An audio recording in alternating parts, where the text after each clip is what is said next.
Chapter collection of data. Last class में मैं आपको बता चुका हूं कि मेथड ऑफ सैम्पलिंग के मेथड्स कौन कौन से होते हैं। एक मैंने बताया था रैंडम सैम्पलिंग मेथड होता है और एक मैंने बताया था नॉन रैंडम सैम्पलिंग मेथड होता है।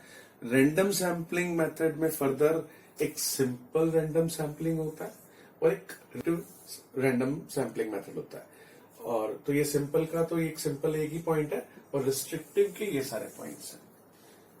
स्ट्रेटिफाइड, सिस्टमैटिक, क्लस्टर और मल्टी स्टेज। तो इनको आज मैं आपको डिफाइन कर रहा हूं, इनके मेरिट्स और डीमेरिट्स भी, कौन सा मेथड क्या होता है और क्या उसके फायदे क्या नुकसान। तो देखो, सबसे पहले simple random sampling method. Random sampling method में मैंने आपको बताया था कि इसके अंदर हम सैम्पलिंग इस तरह से करते हैं कि हमारा कोई कंट्रोल नहीं होता। सिंपल रैंडम सैम्पलिंग में बिल्कुल भी कंट्रोल नहीं होता। मतलब कि जैसे मैंने लॉटरी वाला एग्जांपल दिया था, तो वही सिंपल रैंडम सैम्पलिंग मेथड है। इसके अंदर देखो, इसके अंदर फर्दर दो टाइप है। एक लॉटरी मेथड जो मैंने बताई दिया, एक use of random number table. क्या होता है लॉटरी मेथड, पहले बताया तो क्या होता है, जैसे कि लास्ट क्लास में मैंने बताया था, लॉटरी मेथड में क्या होता है कि जितने भी टोटल पॉपुलेशन है हम उसको एक ड्रम में डालते हैं या एक रोलर ड्रम में डालते हैं। जैसे उसको रोल करते हैं, शफल करते हैं किसी भी तरीके से। फिर उसके अंदर से अगर हमने 100 सैंपल चुनने या 10 सैंपल चुनने हैं तो वो हम चूज कर लेते हैं और जो भी आता है उसमें हमारा कोई कंट्रोल नहीं है, कोई भी आ सकता है। तो ये लॉटरी मेथड हो गया, ठीक है। और दूसरा इसमें use of random number table. Lottery method से भी हम चूज कर सकते हैं सैंपल और नंबर टेबल से भी चूज कर सकते हैं। नंबर टेबल मतलब बहुत सारे जो स्टैटिशियंस हैं उन्होंने साइंटिफिकली एक बुकलेट्स टाइप बना रखी है, टेबल्स बना रखी हैं। उस टेबल्स में उन्होंने डिफरेंट डिफरेंट नंबर्स ले रखे हैं। जैसे मान लिया एक नाम है टिपेट्स टेबल। टिपेट्स टेबल, टिपेट एक स्टैटिशियन है, उसने एक टेबल जैसे बना रखी है। उसने इसमें 1000 जैसे नंबर लिखे हुए हैं, 1000 नंबर तक की टेबल बनाई है। उसके अंदर उसने 1000 तक काउंटिंग नहीं लिखी हुई, 1000 तक में उसने अलग अलग नंबर्स लिखे हुए हैं। जैसे कि 23, 68, 75, 102, 110। मतलब उसका कहने का मतलब यह है कि 1000 अगर आपके पास पॉपुलेशन है तो उसने जो उस टेबल में जो नंबर लिखे हुए हैं, बस उस कैंडिडेट को ले लो, उस सैंपल को ले लो, उस नंबर की यूनिट्स को ले लो और वही आपके सैंपल है और उसके अकॉर्डिंग आप रिजल्ट निकाल लो, उसको इन्वेस्टिगेट कर लो, ठीक है। जैसे टिपेट्स ने दी है, ऐसी फिशर ने भी एक टेबल बना रखी है। उसने 10,000 नंबर्स तक की टेबल बना रखी है कि अगर आपके पास पॉपुलेशन 10,000 है तो उसमें से भी उसने कुछ कुछ नंबर लिखे हुए हैं कि उन नंबर्स की यूनिट्स को उठा लो और उसको स्टडी कर लो, इन्वेस्टिगेट कर लो, वही आपके सैंपल है, उसी के बेस पर रिजल्ट निकाल लो, ठीक है। तो इसमें हमारा कोई कंट्रोल नहीं है क्योंकि ये हमने टेबल में जो लिखा हुआ है साइंटिफिकली बना हुआ है, हमें उन नंबर्स को उठाना है।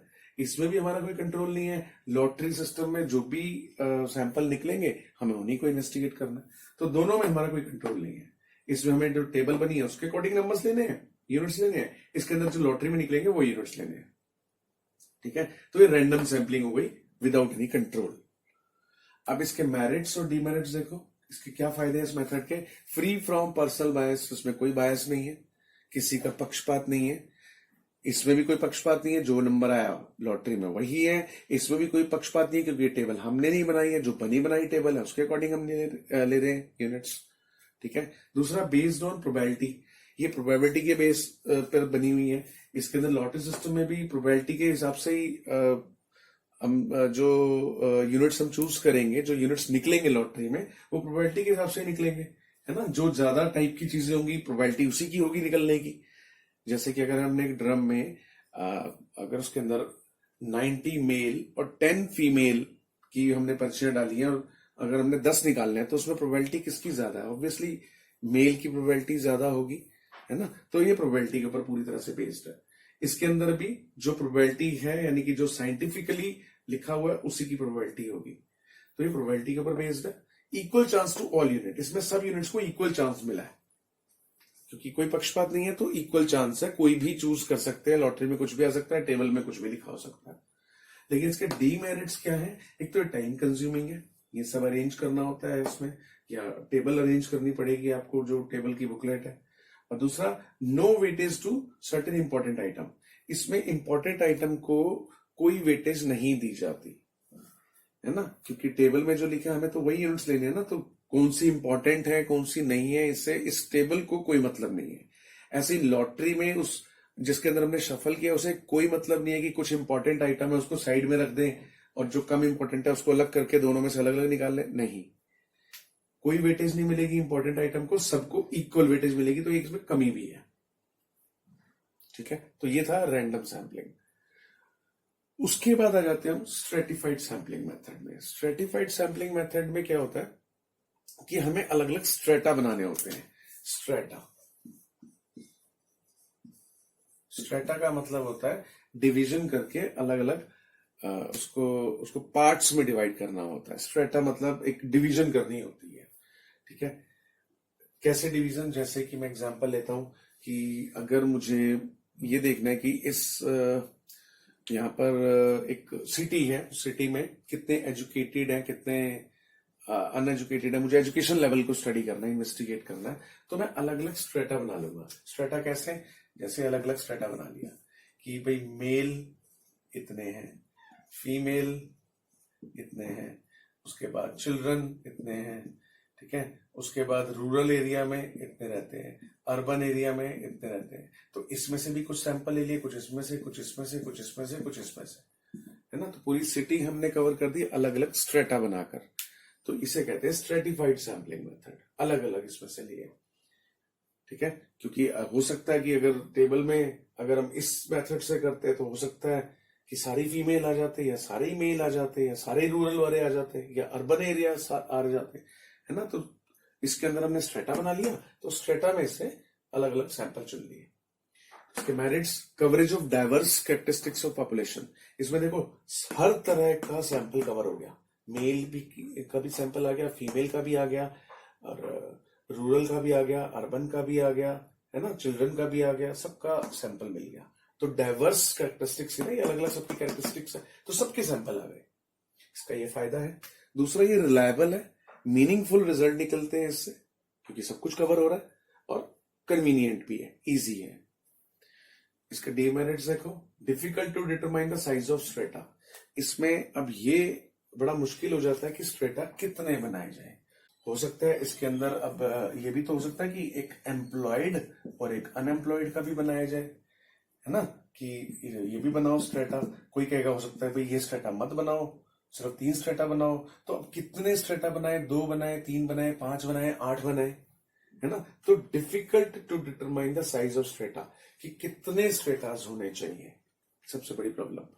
अटमोस्ट केयर नीडेड, इसमें बहुत ज्यादा केयर की जरूरत होती है, क्योंकि अगर स्ट्रेटा बनाने में गलती हो गई तो सैंपलिंग में गलती हो जाएगी, रिजल्ट गलत आएगा। और not suitable when the size of population is small. तो ये तब पॉसिबल है जब बहुत सारे में से हमने सैंपल चुनने हैं। अगर मान लिया सैंपल ही हमें 10 बंदों में से 2 चुनने हैं, अब उस 10 में क्या आप स्ट्रेटा बनाओगे, कितने कितने लोगे, है ही नहीं, इतना तो साइज ही नहीं है जिसमें आप स्ट्रेटा बनाओगे, है ना। तो इसलिए ये वहां सुटेबल नहीं है जहां पॉपुलेशन थोड़ी सी है, ये वहां सुटेबल है जब बहुत सारे लोग हैं, ताकि हम स्ट्रेटा बना पाते हैं, ये वहां पॉसिबल है। तो ये इसमें कमी है। नेक्स्ट मेथड पे आते हैं हम, सिस्टमैटिक सैंपलिंग। सिस्टमैटिक सैंपलिंग में क्या होता है, सिस्टमैटिक सैंपलिंग में होता है कि हम जो सैंपल निकालते हैं वो एक सिस्टमैटिक वे में निकाल लेते हैं। जैसे कि मान लिया मुझे एक स्कूल में से बच्चों का, स्कूल में 5000 बच्चे हैं और मुझे 100 बच्चों का सैंपल निकालना है, तो मैं क्या करता हूं कि हर एक क्लास में से रोल नंबर 10, रोल नंबर 20, 30, 40, 50, फिर दूसरी क्लास में वहां पे भी रोल नंबर 10, 20, 30, 40, 50, फिर अगली क्लास में 10, मतलब जरूरी नहीं 10, मतलब कि रोल नंबर 1, रोल नंबर 11, 21, 31, 41, इस तरह से एक सिस्टम से, है ना, एक सिस्टम से हम सैंपलिंग कर लेते हैं। या फिर जैसे कि एक ए नाम से जिसका है वो आ जाए, फिर बी नाम वाला एक, अब चाहे बी नाम वाले उसमें 10 है, बी नाम वाला एक, सी से जिसका नाम शुरू हो रहा है उसमें से एक, डी से जिसका शुरू हो रहा है उसमें से एक, इस तरह से, है ना। तो ये सिस्टमैटिक सैंपलिंग है कि एक सिस्टम हम बना लेते हैं कि उसी सिस्टम से ही हम सैंपलिंग करेंगे। तो ये सिस्टमैटिक सैंपलिंग होगी, चाहे अल्फाबेटिकली कर लो, चाहे न्यूमेरिकली हम सैंपलिंग कर लेते हैं इसमें। तो इसके मेरिट्स देखो, एक सिंपल है, कन्वीनियंट है, टाइम कम लगता है और नो पर्सनल बायस, इसका कोई बायस नहीं है। लेकिन इसके कुछ कमियां हैं। Only possible when complete list of population is available. आपके पास कंप्लीट लिस्ट है, अगर आपके पास पूरी लिस्ट ही नहीं है तो कैसे आप ABC करके निकालोगे जब आपके पास पूरे बच्चों के नाम ही नहीं है या पूरे बच्चों के रोल नंबर ही नहीं पता। तो आप कंप्लीट लिस्ट अगर पॉपुलेशन की नहीं है तो आप ये सिस्टम नहीं कर सकते। दूसरा, no equal chance to every item. इसमें हर एक आइटम को हर एक पॉपुलेशन के आइटम को इक्वल चांस नहीं मिलता सैंपल बनने का, पार्टिसिपेट करने का, क्योंकि हम एक सिस्टम से निकालने आए तो उस सिस्टम के अलावा बाकी सबको हम इग्नोर कर देते हैं। ठीक है, तो ये सिस्टमैटिक सैंपलिंग था। क्लस्टर सैंपलिंग और मल्टी स्टेज सैंपलिंग ये इकट्ठा ही आप कर सकते हो, लगभग सेम है। मल्टी स्टेज, पहले क्लस्टर सैंपलिंग समझो। इसके अंदर क्या है कि हम क्लस्टर बनाते हैं, जैसे एक मेल और फीमेल। मुझे डेटा चाहिए किसी सिटी में, मुझे देखना है, एजुकेशन लेवल को इन्वेस्टिगेट करना है कि कैसे कितने एजुकेटेड है वहां लाखों, लेकिन मुझे कुछ डेटा चाहिए। तो मैं क्या करूंगा, मेल और फीमेल मैंने 2 कैटेगरी बना ली। अब मेल के अंदर कितने रूरल एरिया में, कितने अर्बन एरिया, कितने गांवों में, कितने शहरों में। फीमेल में भी अर्बन में कितनी है और रूरल में कितनी है, ये कर लिया। फिर रूरल के अंदर मैरिड कितने हैं, अनमैरिड कितने। ऐसी अर्बन में मेल मैरिड कितने, अनमैरिड कितने। ऐसे फीमेल अर्बन में मैरिड अनमैरिड, ऐसे फीमेल रूरल में मैरिड अनमैरिड। फिर उसके अंदर मैरिड के अंदर यानी कि male rural married employed unemployed, ऐसे ही male rural unmarried employed unemployed, ऐसी इसके अंदर फिर से कैटेगरी बना ली सब में। तो ये क्लस्टर सैंपलिंग है, यानी कि हमने, यानी कि ऐसे आप कह सकते हो कि जैसे ये इसके 2 क्लस्टर, फिर इसके अंदर से ये आ गया, इसके अंदर से ये आ गया, फिर इसके अंदर ये, ऐसे ऐसे हमने सब डिवाइड करते गए। ठीक है, तो यहां से भी सैंपल, यहां से भी सैंपल, यहां से हर एक में से हमने सैंपल उठा लिया। समझ में आ गया? तो ये है क्लस्टर सैंपलिंग। इसमें देखो हर एक में से हमने एक जो क्लस्टर बना, इसमें सैंपल, इसमें से भी सैंपल, इसमें से भी सैंपल उठाया, इसमें से भी, इसमें हर एक क्लस्टर में से हमने सैंपल उठाया। तो ये है क्लस्टर सैंपलिंग। अच्छा, मल्टी स्टेज सैंपलिंग में क्या है, ये भी कुछ कुछ ऐसी ही है। मल्टी स्टेज में देखो क्या होता है। मल्टी स्टेज में जैसे कि एक हमारे पास है, हमने इसके 2 पार्ट किए, तो इसको आगे डिवाइड करने से पहले मैंने इसी में से सैंपल ले लिया और इसमें से सैंपल ले लिया, फिर उसको आगे डिवाइड किया। आगे डिवाइड करने पर इसमें से सैंपल, इसमें से सैंपल, इसमें सैंपल और इसमें सैंपल ले लिया, फिर इसको आगे डिवाइड किया, फिर इसको आगे डिवाइड किया, ये फिर इसमें सैंपल, इसमें इसमें इसमें इसमें इसमें इसमें और इसमें भी सैंपल ले लिया। आप डिफरेंस समझ रहे हो? मल्टी स्टेज में मैंने क्या किया, मैंने जैसे आगे वो डिवाइड हुआ पहले उसमें से सैंपल उठा लिए, फिर जब आगे डिवाइड हुआ उसमें से भी सैंपल ले लिए, फिर और आगे जब डिवाइड हुआ, सब डिवाइडेड होता जा रहा है, मैं सैंपल लेता जा रहा हूं। मल्टी स्टेज में, क्लस्टर में क्या किया, पहले ही मैंने सारे क्लस्टर बना लिए और सैंपल सिर्फ इसमें से उठाए। ये क्लस्टर सैंपलिंग समझ में आ गया। क्लस्टर में जो लास्ट में जो हमने सब सब सब सब जो डिवाइडेड कैटेगरी बनेगी, ये सब कैटेगरी, ये सब सब कैटेगरी, ये सब सब सब कैटेगरी, तो इसमें से सैंपल उठाए, वो तो है क्लस्टर।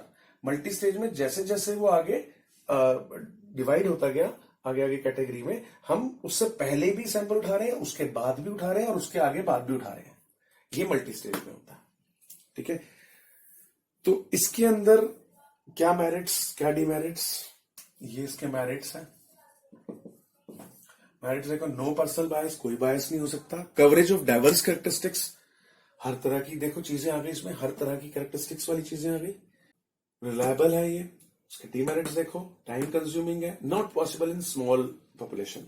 अगर ये कम होते, ये तो अब बहुत ज्यादा होंगे तभी आप सब डिवाइडेड करते जाओगे ना, सब डिवीजन करोगे जब बहुत सारे बहुत बड़ा नंबर है पॉपुलेशन का। छोटे नंबर ऑफ पॉपुलेशन में आप ये सब डिवीजन नहीं कर सकते हो, इसलिए वहां ये मेथड नहीं चलेगा। ठीक है, तो ये क्लस्टर और मल्टी स्टेज सैंपलिंग है।